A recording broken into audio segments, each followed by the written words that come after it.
What's up, everybody? It's your girl Tamika. Just wanted to come and talk to y'all for a little bit about my Xscape experience. Now, as you guys know, I went to go see Xscape on Monday, July 3rd, and their special guests were Next in Total.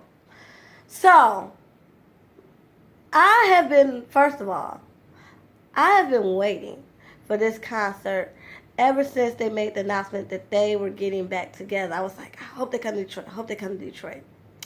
And sure enough, after they announced that they were going to be at Essence Fest, they announced they were going to Detroit. And then my other wish came true. They announced they were going to be at the BET Awards. So, I'm going to be honest. A lot of people was hating on them at the BET Awards. Now, some people was like, yeah, they did that. And some people was like, well, they did good. It was just, I think they need a little bit more practice. It's been almost 20 years. And then I saw clips at the Essence Fest. And I said, oh, they took our criticism and went back in there and tightened up. Because it wasn't like, to me, at the BET Awards, I don't care what nobody say, they didn't sound bad. It's just, we know who Xscape is. Xscape is known for giving you freaking vocals, okay? And not just no average shit. So, it's not necessarily, if we be honest, that they did bad, because some of these people don't know what it is to sing live, okay? Let's be honest. They so busy singing behind backing tracks and shit, they don't know what live is. Or they used to their fave that they listen to on the radio, who don't sing at all. So when they actually hear somebody sing with a live band and all that, and having to deal with earpieces and vocal issues, they don't know what that's like, because they're not listening to real singers nowadays. So to me, they never did bad. We just know what we want. We know what we can get from Xscape. So a lot of people was like, we'll see. Well, when they got to Essence Fest, you could tell that they took the criticism well with their whole BET performance, and they came back strong. In fact, it was like pandemonium. They were, I guess, at like a little lounge that only hosted like 200 to 300 people, and they had like 1,000 people outside because it was filled to capacity, mad as hell, cussing out Essence Fest, talking about they want their money back, because a lot of people only came there that Sunday to see Xscape. Like, I haven't seen this much pandemonium over an 80s and 90s group since like New Edition, y'all.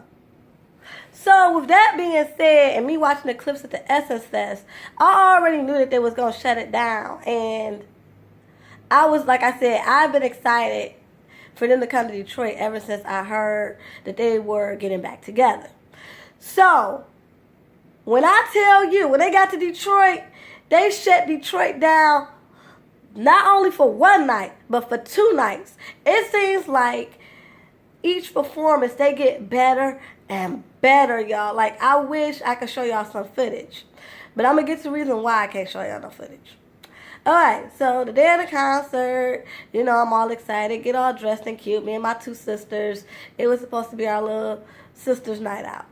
Well, first of all, we get to the venue. When we got to the venue, parking was horrible, so we missed Next, because their opening acts were Next in Total. So no, we missed Total. We came in, when we finally got into Shane Park, we heard Total's last song with what is this? I think it was What About Us or something like that. Yeah, something like that. So came in on the last song, and then I wasn't too upset because I realized that it wasn't all of Total. It was only Pam and Kima. Keisha wasn't even there, so I was like, okay, whatever. So we try to find our seats right. Now, mind you, when I bought these tickets, the tickets went on sale on a Friday. I'll never forget this. It's on sale at 10 o'clock. Now, I had to work, but I went down at 12 o'clock on my lunch break. Now, mind you, the tickets only been on sale for 2 hours, but the only tickets they had left were way up in the rafters. And I was like, well, Shane Park, as long as it's not a huge venue. So I'm like, okay, we'll work it out. Because I didn't know at this particular point that they was going to add another show and tickets were selling out. So I called my sister. She was just like, just get them. So we didn't have the best seats. So when we finally get to our seats, we was mad because, first of all, when you actually look at the seating chart and when you actually get to the venue, sometimes you don't realize how far back you are until you get to your seat. So I was far back, mad as hell. Me and my sisters was mad as hell. And we trying to enjoy next, and we could hardly hear them. And we was like, oh my God. And then when Xscape came on, the sound was a tiny bit better, but we still could hardly hear them. And not necessarily their songs, because we could hear their songs, particularly because we know the words of the songs. But, like, when they were talking, we couldn't hear when they was talking.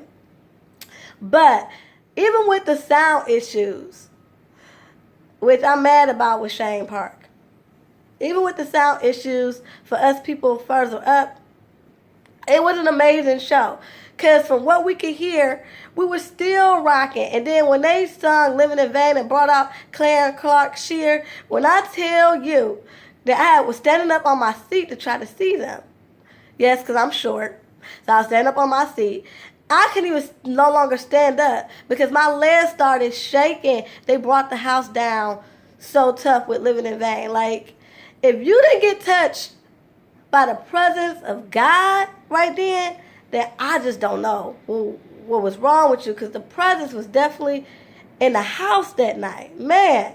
And then, Tamika called Candy out there, and, she was just like, I just thank God for you forgiving me, and I just thank God for this union getting back together. I love you. And then she brought out the other people. I mean, not the other people, Tasha and Tiny. And, they all hugged it out. And Candy was in tears. And then they sung a song that wasn't really part of the show, a song that they used to sing together in church. And I was like, oh, man, it just felt good. Because we all knew that they were getting back together.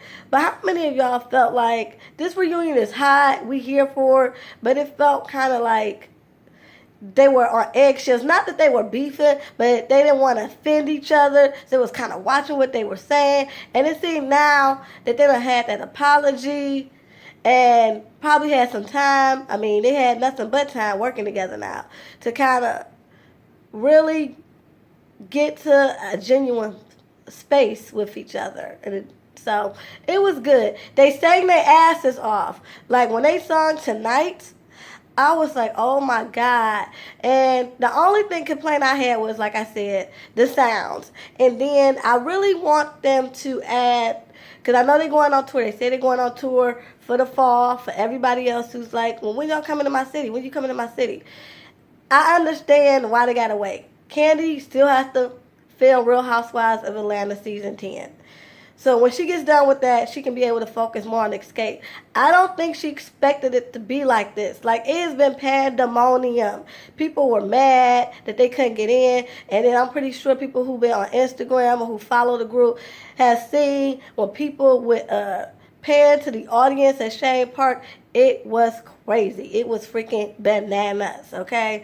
And when I tell y'all for their Detroit shows, they gave y'all full-on production with costume changes and everything. Yeah, they ready. Xscape is ready. So, with that being said, the only complaint I had is that I wanted them to do Softest Place on Earth, Can't Hang, to the arms you want, run to the arms that love you, and do it again. That song that they did for the Soul Food soundtrack. Those 4 songs, if they add those 4 songs when they come back on tour, they set list will be popping, because everything else they performed, and they performed it well. And I was just like, get it, y'all. They was dancing and everything. Y'all, when Xscape come to y'all town, go see Xscape. That's all I'm going to tell y'all. And then on 4th of July, if us, people who went on Monday, was lit and talking about, oh my God, that was good, Clark Sheard, they bought the house down. Well, Candy had a surprise for our asses. Okay, let me tell you. What I like about Candy. Y'all can say whatever y'all want about her voice. First of all, I will say this. Candy, you did a phenomenal job. Don't let nobody hate on you and your voice. Because I heard you live now, and I know. You don't, however, you might need to work on a different key for singing Just Kicking It. Because that's the only song, y'all, that she really is kind of struggling on. Everything else was beautiful from her. I'm not even going to lie to y'all. This ain't even me being a fan. Because I tell y'all, she just needs to work on a different key for Just Kicking It. Other than that, Candy, I love your voice. And I love your business sense. Candy knows how to bring the pain and knows how to get stuff popping. So I guess she was like, okay, people talking about us on Monday, let's get them something else to talk about. And she even went on her little Insta snap or whatever, and even Aunt Wendy was like, y'all did so good last night. I don't know what y'all could do to top that. And then she got back on Snapchat or whatever when he was getting ready to go on stage. And she was like, it's almost showtime. And I'm like, okay. I was already mad that I couldn't go on 4th of July because I wanted to go back because I just wanted to see them again because they did so good and I couldn't hardly hear them like I wanted to. So I was sitting around here mad. And so anyway, I go about my 4th of July. Go to sleep early. Wake up at like midnight, and all I see is people tagging me and shit. I look, T.I. done brought his ass to freaking Detroit. Tip is in my city. I said, what the y'all can't do this to me. Y'all done snatched these edges, these neatly slicked down edges, these full set of edges. Y'all done completely done snatched my freaking edges. Y'all done sat up here and brought out T.I. So they brought out all their husbands and they serenaded them and did Do You Want To. And T.I. came out there with baby ears. And I was like, oh my God, it was so sweet. And everybody was like, I want them to work it out. I want them to work it out. And let me tell y'all my opinion on that. Here's the thing. I want them to work it out because I'm all for reconciliation. But however, if he's not ready to act right and be the husband that he needs to be, then they need to move forward as co-parents and as friends, okay? This whole back and forth thing, I understand they grew up together and they got a lot of history. So I'm not saying it's going to be easy, but going around in circles ain't helping y'all neither. You know what I mean? So I want them to get back together, but under the right circumstances. And if this is him, you know, showing support so they could move on and actually make a positive change in their relationship, I'm here for it. He went with her because she was hosting the after party at Touch Lounge. He went with her there. He sung Bring 'Em Out at the concert after they got done serenading them on Do You Want To. He got the crowd on their feet singing Bring 'Em Out. Rapper Cash Dow came out. They had the place lit, okay? Go see freaking Xscape. That's all I'm going to tell y'all. And, yeah, y'all, Xscape is freaking back. And I think bigger than ever. Like, kudos to Candy, Tiny, Tamika, and Tasha. Y'all, can't wait for y'all to come back to my city. I will be there. I don't care if I gotta stalk to get a pre-sale code. I will be getting my tickets early because I will not miss this. And I can't wait for y'all to come back. All right, y'all. Till next time. Peace and love.